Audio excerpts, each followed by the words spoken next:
അതുവരെ നല്ല കിളുന്തായിട്ടിരുന്ന സോണിയുടെ കൂട്ടൊക്കെ ഇരുന്ന പെൺകുട്ടികള് പിന്നെ ബൈക്കിന്റെ പുറയിൽ ഇരുന്ന് പോകുന്ന കാണാൻ നമുക്ക് വിഷമം തോന്നും. അല്ല, പാത്രത്തിന്റെ വെളിയിലേക്ക് നെയ്റോസ്റ്റ് കിടക്കുന്നത് പോലാണ്. കണ്ടില്ലേ പാത്രത്തിന്റെ വെളിയിൽ നെയ്റോസ്റ്റ് കിടക്കുന്നത്? ബൈക്കിന് വെളിയിലേക്ക് ഇങ്ങനെ വ്യാപിച്ച് കിടക്കുകയാണ്. ഒരു പ്രസവം കഴിയുമ്പോഴേക്കും പിന്നെ ഇതിനൊന്നും ആരോഗ്യവുമില്ല, ബലവുമില്ല.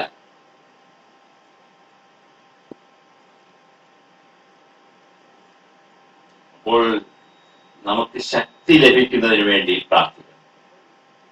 ഏത് ശക്തിയാണ്? ശാരീരികമായ ശക്തി,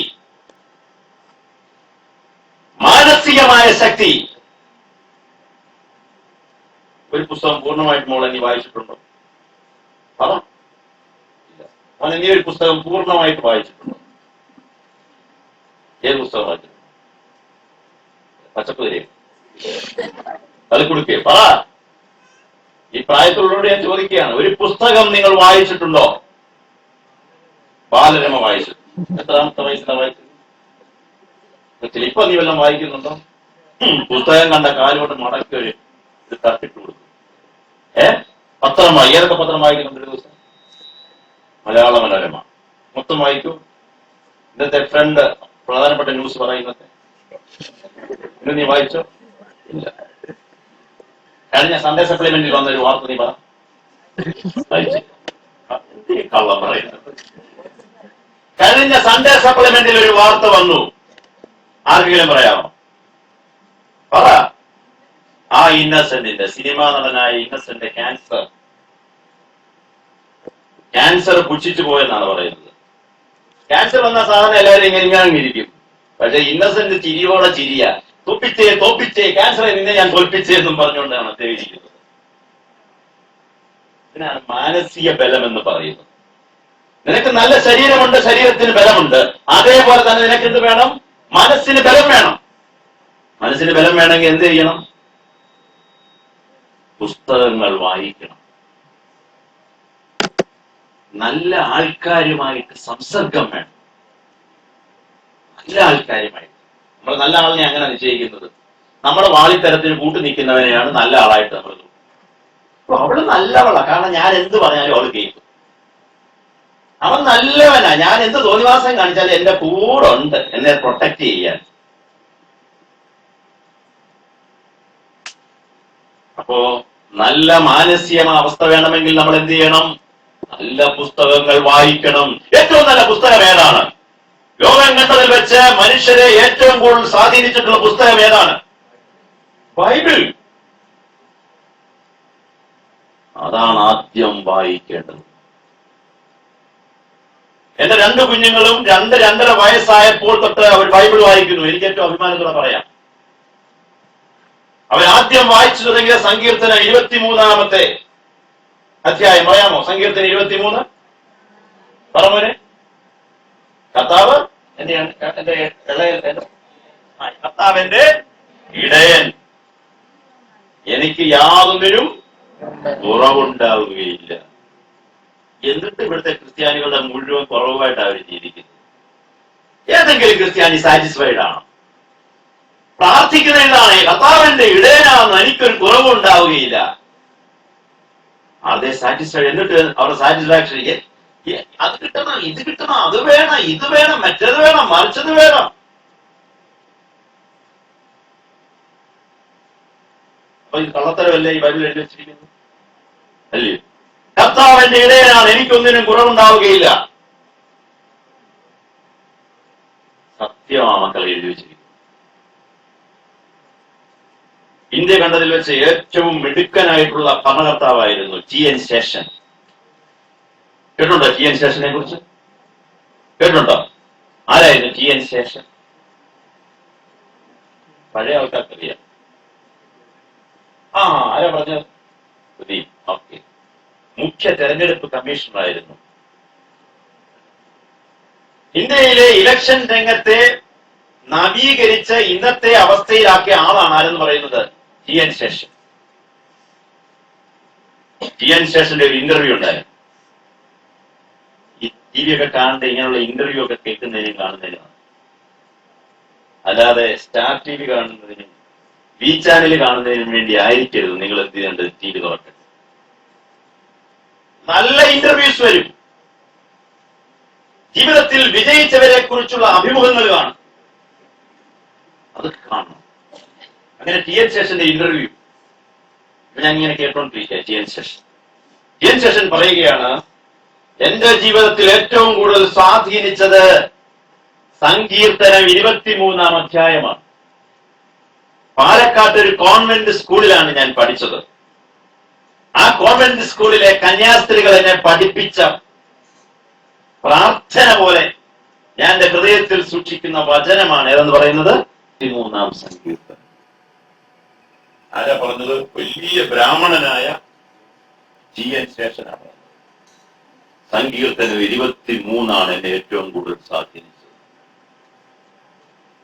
നിങ്ങളാണെങ്കിൽ എന്ത് പറയും? നിങ്ങളുടെ ജീവിതത്തിൽ സ്വാധീനിച്ച ഒരു വചനം നിങ്ങൾക്കുണ്ടോ?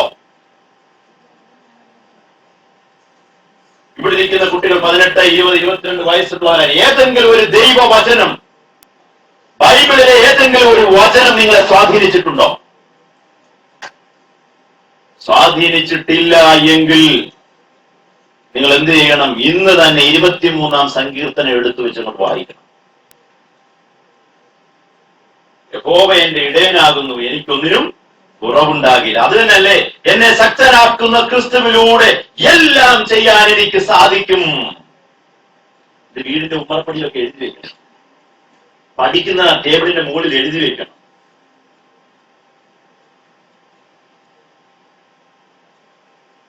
മനസ്സിലായോ? അപ്പൊ ഒന്നാമത്തെ വചനം ഏതാണ്? ഫിലിപ്പിയർക്ക് എഴുതിയ ലേഖനം 4 അധ്യായം 13 വാക്യം. അപ്പോൾ അങ്ങനെ നമ്മൾ എല്ലാം ദൈവത്തിൽ നിന്ന് മേടിക്കുകയാണെങ്കിൽ നമ്മുടെ സ്വഭാവം മാറും, നമ്മുടെ ശരീരം മാറും, നമ്മുടെ മനസ്സ് മാറും, നമ്മുടെ ആത്മാവ് തന്നെ മാറും.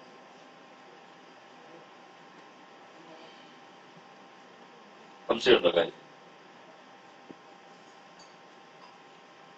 ഞങ്ങളുടെ വീട്ടിൽ ഏറ്റവും ഷോർട്ടായിട്ടുള്ള ആളായിരുന്നു ഞാൻ പലയിടത്തും പറഞ്ഞിട്ടുള്ളതാണ്.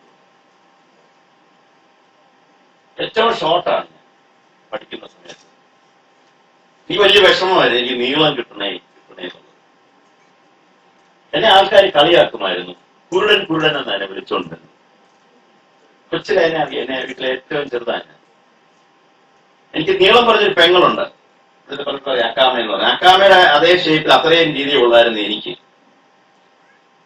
എന്നെ ആൾക്കാർ കളിയാക്കും, പ്രായമുള്ളവരൊക്കെ കളിയാക്കുമായിരുന്നു. എനിക്ക് ഭയങ്കര സങ്കടമായിരുന്നു. ഞാൻ അതിനെന്ത് ചെയ്യും? ഞാൻ പ്രാർത്ഥിക്കും, ദൈവം എനിക്ക് നീളം കിട്ടും. പ്രാർത്ഥിക്കുക മാത്രമല്ല ഞാൻ ചെയ്യുന്നത്, അതിനുവേണ്ടി ഞാൻ ശ്രമിച്ചു. എന്റെ വീടിന്റെ ഫ്രണ്ടിൽ ഒരു പേരയുണ്ട്. ആ പേരെ കയറി ഞാൻ എന്ത് ചെയ്യും? ഞാനും എന്നിട്ട് അതേ കിടന്ന് കസർത്ത് ചെയ്യും. എന്നിട്ട് ഞാൻ കോളേജിൽ പഠിക്കാൻ പോയപ്പോഴും കോളേജിന്റെ ഫ്രണ്ട് ഗേറ്റിന്റെ അവിടെ ഒരു ഗ്രില്ലുണ്ട്, അതേ കിടന്ന് ഞാനും. ഇതിപ്പോ എനിക്ക് തെറ്റില്ലാത്ത നീളം ഉണ്ടോ ഇല്ല? നിങ്ങൾ കാണുന്ന കാര്യം ഉണ്ടോ ഇല്ലയോ? ഞാനൊരു കുരുടനാന്ന് ആരെങ്കിലും പറയുമോ? 5 അടി 10 ഇഞ്ച് നീളം,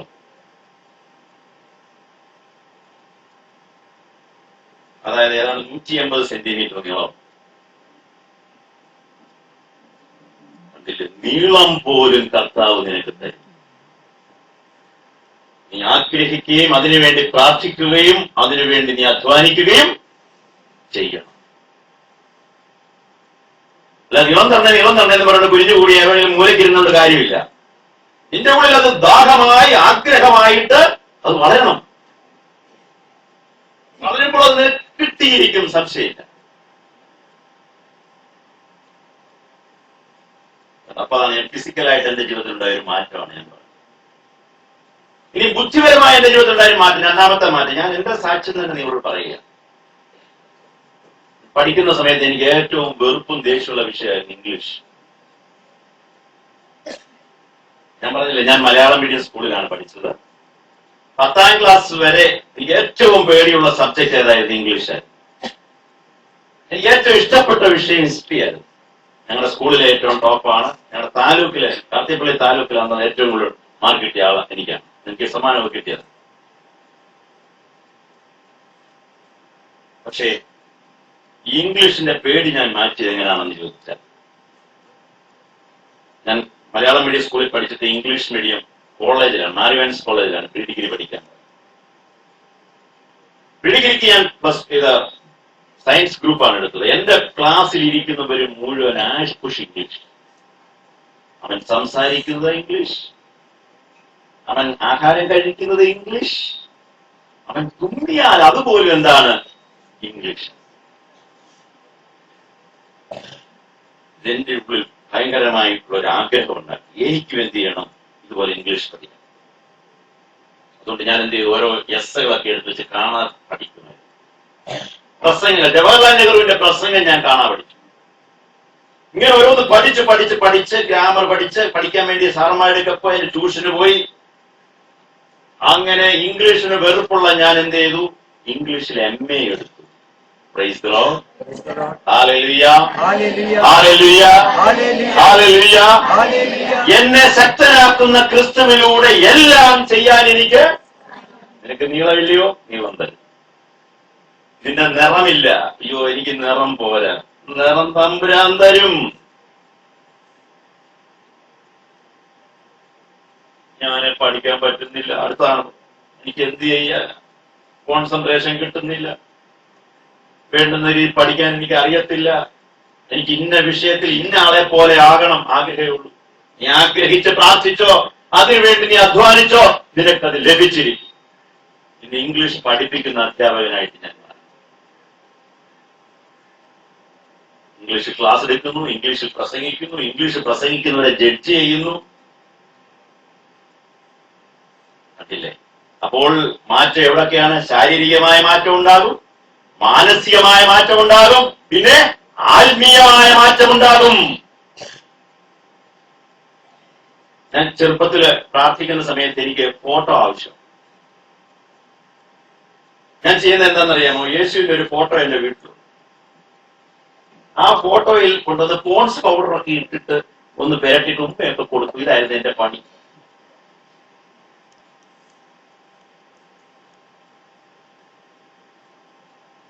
ഇന്ന് എനിക്ക് ഫോട്ടോ ഇല്ലാതെ പ്രാർത്ഥിക്കാൻ പറ്റും. അതൊരു വളർച്ചയാണോ അല്ലയോ? ആണോ? ആണ്. ഇന്ന് എനിക്ക് ഒന്നിന്റെയും കൂട്ടില്ല, എവിടെ ഇരുന്നാലും എനിക്ക് പ്രാർത്ഥിക്കാൻ പറ്റും. ഇനി നിങ്ങൾ എന്നെ പിടിച്ച് പൊക്കിയെടുത്ത് 4 കാലം കെട്ടി ചന്ദ്രനിൽ കൊണ്ടിട്ടാലും അവിടെ കിടന്ന് ഞാൻ പ്രാർത്ഥിക്കും. ഇനി നിങ്ങൾ എന്നെ കടലിലേക്ക് വലിച്ചെറിഞ്ഞാൽ കടലിന്റെ അഗാധയിൽ യോനാ കടന്ന് പ്രാർത്ഥിച്ചതുപോലെ ഞാൻ പ്രാർത്ഥിക്കും.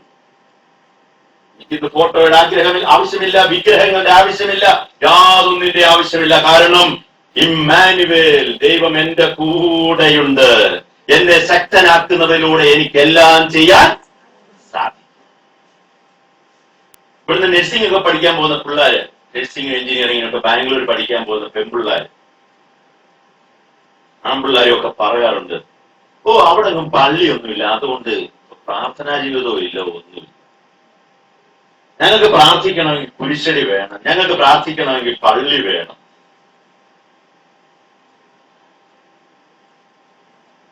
അത് യഥാർത്ഥത്തിലുള്ള പ്രാർത്ഥനയാണോ? നമ്മൾ ആലോചിച്ച് നോക്കും. ഒരു മനുഷ്യന്റെ ആത്മീയമായ വളർച്ച എന്ന് പറയുന്നത് എന്താണ്?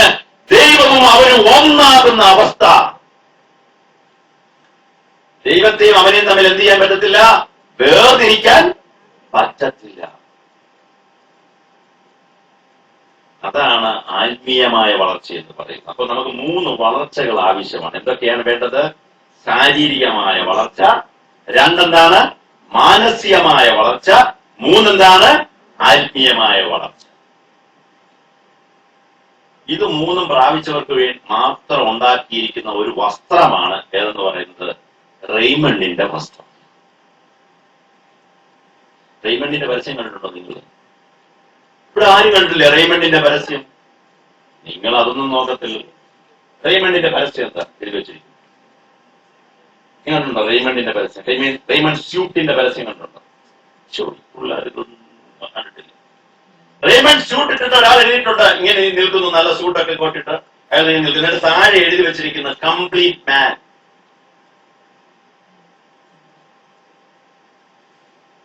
എന്ന് പറഞ്ഞു കഴിഞ്ഞാൽ അവൻ ശാരീരികമായി യോഗ്യനാണ് ഏതിടാൻ വേണ്ടി? റെയ്മണ്ട് സൂട്ടിടാൻ. കാരണം അവന് വയറില്ല, അവന് തള്ളലുകളൊന്നുമില്ല, ശരീരം നല്ല ശില്പം പോലെ ചാതുര്യമാർന്നതാണ്. അതുകൊണ്ടാണ് കംപ്ലീറ്റ് മാൻ എന്നുള്ള പരസ്യം കൊടുത്തത്. പക്ഷെ ദൈവം കംപ്ലീറ്റ് മാൻ എന്നുള്ള പരസ്യം കൊടുത്ത് ദൈവത്തിന്റെ റെയ്മണ്ട് ഷർട്ട് ഇടണമെങ്കിൽ നമുക്ക് എന്ത് വേണം? ഫിസിക്കൽ ഫിറ്റ്നസ് മാത്രം പോരാ, പിന്നെന്ത് വേണം? മെന്റൽ ഫിറ്റ്നസ് വേണം, പിന്നെന്ത് വേണം? സ്പിരിച്വൽ ഫിറ്റ്നസ്സും വേണം. അങ്ങനെയുള്ളവർക്ക് മാത്രമേ ദൈവം കംപ്ലീറ്റ് എന്ന് പറയുന്ന എന്ത് കൊടുക്കത്തുള്ളൂ? സ്യൂട്ട് കൊടുക്കത്തുള്ളൂ. ഇത് മൂന്നിനും വേണ്ടി നിങ്ങൾ പ്രാർത്ഥിക്കണം. ഈ മൂന്ന് തലങ്ങളിലാണ് എന്ത് വ്യാപിച്ചു കിടക്കുന്നത്? ദൈവത്തിന്റെ അനുഗ്രഹം വ്യാപിച്ചു കിടക്കുന്നത്. 8000-ലധികം അനുഗ്രഹങ്ങൾ വ്യാപിച്ചു കിടക്കുന്നത്. ഇതിനു വേണ്ടി പ്രാർത്ഥിക്കണം. ഇതിൽ ഏത് അനുഗ്രഹമാണ് എനിക്ക് വേണ്ടതെന്ന് മോളെ നീ കണ്ടെത്തണം. മനസ്സിലായോ? അത് നീ കണ്ടെത്തി ആ രംഗത്ത് നീ പോണം. അങ്ങനെ വരുമ്പോൾ ദൈവം എന്ത് ചെയ്യും? നമ്മളെ വിടുപിടുക്കന്മാരാക്കി മാറ്റും. മനുഷ്യനെ മൂന്നായിട്ടാണ് തിരിച്ചിരിക്കുന്നത്. മനുഷ്യരെ എത്രയാണ് തിരിച്ചിരിക്കുന്നത്? മൂന്നായിട്ട് തിരിച്ചിരിക്കുകയാണ്. മത്തായിയുടെ സുവിശേഷം 25-ാം അധ്യായം 14 മുതൽ 28 വരെയുള്ള വാക്യങ്ങൾ ഒന്നെടുത്തേ. മത്തായി സുവിശേഷകൻ 25-ാം അധ്യായം 14 മുതൽ 28 വരെയുള്ള വാക്യം. എളുപ്പെടുക്ക്. എനിക്കിത് എവിടെയെങ്കിലും വെച്ചത് പ്രസംഗത്തിൽ പറയണം. ഇതുപോലെ കുഞ്ഞോബ്രദറിന്റെ അവിടെ ക്ലാസ് എടുക്കാൻ പോയപ്പോൾ എന്ത് മിടുക്കരായ പിള്ളേരായിരുന്നു വന്നിരുന്നത്. സമത്വക്കാരെയും ബന്ധുക്കോസുകാരെയും ഒക്കെ തോൽപ്പിക്കുന്ന കുഞ്ഞുങ്ങളാണ് ഞങ്ങളെ കത്തോലിക്കര പിള്ളേരവിടെ വന്നിരുന്നതെന്ന് എനിക്ക് പറയണം, അഭിമാനത്തോടെ പറയണം. സോണി പറയണ്ടേ? പറയണമെങ്കിൽ എന്ത് ചെയ്യണം? തലേണയായിട്ട് മാത്രമല്ല ബൈബിൾ ഉപയോഗിക്കേണ്ടത്. പിന്നെന്താണ് ഉപയോഗിക്കേണ്ടത്? പഠിക്കണം ബൈബിൾ. ക്രിസോസ്റ്റം തിരുമേനി മാരാമൺ കൺവെൻഷന് പറഞ്ഞു, നിങ്ങളാരും ബൈബിൾ വായിക്കരുത്. എല്ലാരും ഞെട്ടിപ്പോയി. മെത്രാച്ചൻ വന്നിട്ട് ജനത്തോട് പറയുകയാണ്, ലക്ഷക്കണക്കിന് ആൾക്കാരുടെ അടുത്ത് പറയുകയാണ്, നിങ്ങളാരും ബൈബിൾ വായിക്കരുത്. എല്ലാരും ഞെട്ടി. അവിടെ നിന്ന് തിരുമേനിമാരും ഞെട്ടി, അച്ഛന്മാരും ഞെട്ടി, മുഴുവൻ പേരും ഞെട്ടി. എന്നിട്ട് രണ്ടാമത് അദ്ദേഹം പറഞ്ഞു, നിങ്ങളാരും ബൈബിൾ വായിക്കരുത്. പിന്നെ എന്താണ് ചെയ്യേണ്ടത്? ബൈബിൾ പഠിക്കുകയേ ചെയ്യാവൂ. ബൈബിൾ വായിക്കാനുള്ളതല്ല, പിന്നെ എന്തിനു വേണ്ടിയുള്ളതാണ്? പഠിക്കാനുള്ളതാണ്. ഫിസിക്സും കെമിസ്ട്രിയും ബയോളജിയും ഹിസ്റ്ററിയും പഠിക്കുന്നതിനേക്കാളും പ്രാധാന്യത്തോടെ നിങ്ങൾ എന്ത് പഠിക്കണം? ബൈബിൾ പഠിക്കണം. അങ്ങനെ പഠിച്ചിട്ടുള്ളവൻ ആരും നശിച്ചിട്ടില്ല. അവനും അവന്റെ തലമുറയും രക്ഷപ്പെട്ടിട്ടുണ്ട്. അതുകൊണ്ട് ഇന്ന് വീട്ടിൽ പോയി ഇന്ന് വായിക്കേണ്ട ഏതാണ്? സങ്കീർത്തനം 23. ബൈബിൾ എടുക്കണം, ഒരു ഉമ്മ കൊടുക്കണം, എന്നിട്ട് ആ വചനഭാഗം സങ്കീർത്തനം എടുക്കണം. 23 ആർത്തിയോടെ പിടിച്ചൊരു ഉമ്മ അങ്ങോട്ട് കൊടുക്കണം. കൊടുത്തിട്ട് സ്വസ്ഥമായിട്ടിരുന്ന് ഒരു തവണ രഹസ്യമായിട്ട് വായിക്കുന്നു. രണ്ടാമത് എന്ത് ചെയ്യുന്നു? ഒന്ന് ശബ്ദം വെച്ച് വായിക്കുന്നു. മൂന്നാമതൊന്ന് ഈണത്തിൽ വായിക്കുന്നു. എന്നിട്ട് പഠിക്കാൻ വേണ്ടി എന്ത് ചെയ്യുക? വേണമെങ്കിൽ ഭിത്തിയിൽ എഴുതി വയ്ക്കുക. അടുത്ത വർഷം ഇതേ സമയത്ത് നിങ്ങൾ എന്നെ വന്ന് കാണണം. ഇത് ജീവിതത്തിൽ വായിക്കുന്നവർ, ഇത് മനസ്സിൽ മനഃപ്പാടമാക്കിയവർ. നിങ്ങളുടെ ജീവിതം ഡിഫറൻറ്റ്. അങ്ങനെ ഓരോ സങ്കീർത്തന ഭാഗം എടുത്ത് വായിക്കണം. 91-ാം സങ്കീർത്തനം, 51-ാം സങ്കീർത്തനം. കേട്ടോ മോനെ? നിന്റെ മനസ്സിന്റെ വിഷമം മുഴുവൻ പോകും.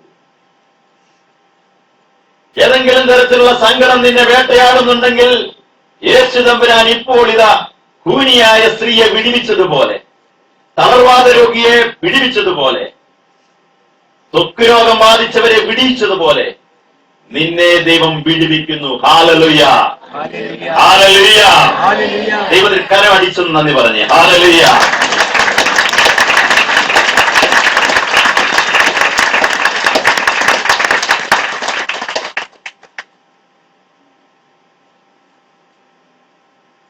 വായിച്ച് മത്തായിയുടെ സുവിശേഷം 25:14 മുതൽ 28 വരെയുള്ള വാക്യം.